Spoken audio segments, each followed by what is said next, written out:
All right, let's get technical.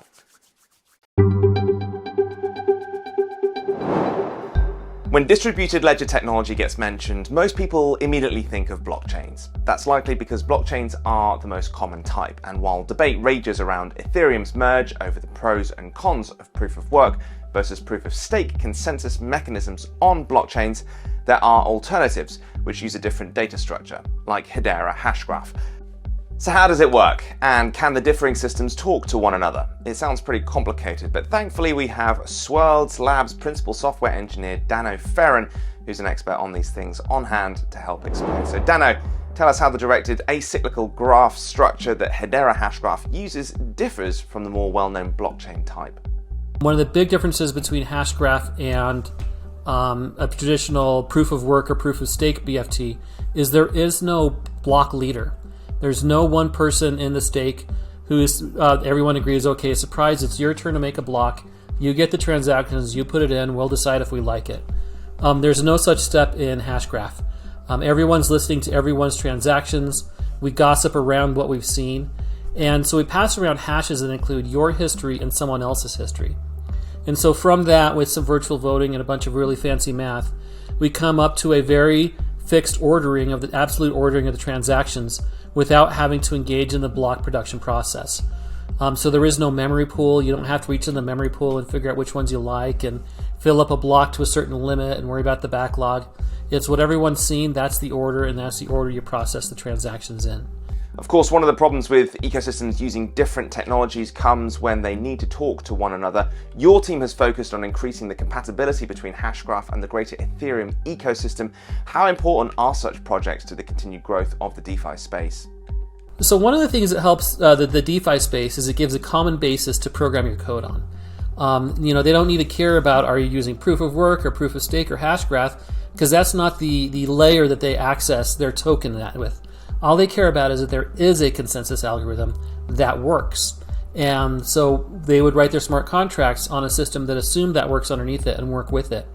So I think it's vitally important because now we have all of these projects who are writing it in a fairly agnostic way for all of these smart contracts and using a common language that is abstracted out the layer beneath it. One of the complaints you hear often in the blockchain world is that interfaces in different systems are clunky and not exactly user-friendly or intuitive. So how do you make that aspect better? So the criticality of the user interface is it's a common, it's like, driving a car. You have a steering wheel and a stick shift and two pedals. Who cares if it's electric or diesel or if it's got, four wheels or, four-wheel drive or two-wheel drive? You get in and you can mostly drive it the same. It's the same interfaces. There might be minor changes which side of the car the steering wheel is on, which will give you hints as to which side of the road to drive on. But at the end of the day, it's mostly the same, and where those things are slightly different, it gives you the hints where the things need to change. Getting back to the fight over proof of work versus proof of stake, as someone who's been involved in the Ethereum core development, what's your take on Ethereum miner Chandler Guo's push to retain the ETH POW? See, this is a bit perplexing to me because from the very first day, from the day of the Genesis block of the Ethereum mainnet, they've said, we want to transition to proof of stake. So I find it perplexing that people who knew this the whole time, about a month before the things are going to change, that's when they decide that, no, we're going to do a fork with proof of work instead. From a project planning perspective, if they were serious about it, they should have started it the moment that we started successfully forking our test nets. That's the moment they should have done it, when they saw that, this is really going to happen. Because you don't want to start it too early because, people won't take it seriously.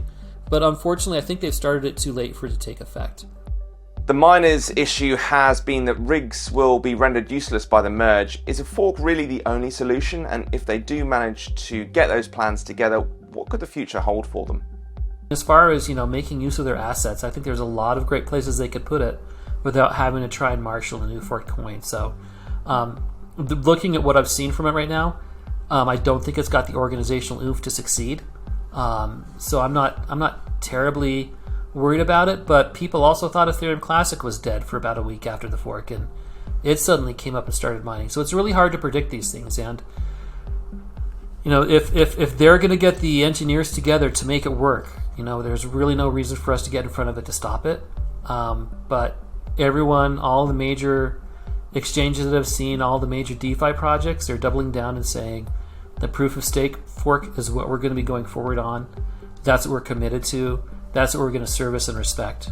So as far as community adoption, if you want to continue to mine the old chain, it's not going to have the same utility as the main chain.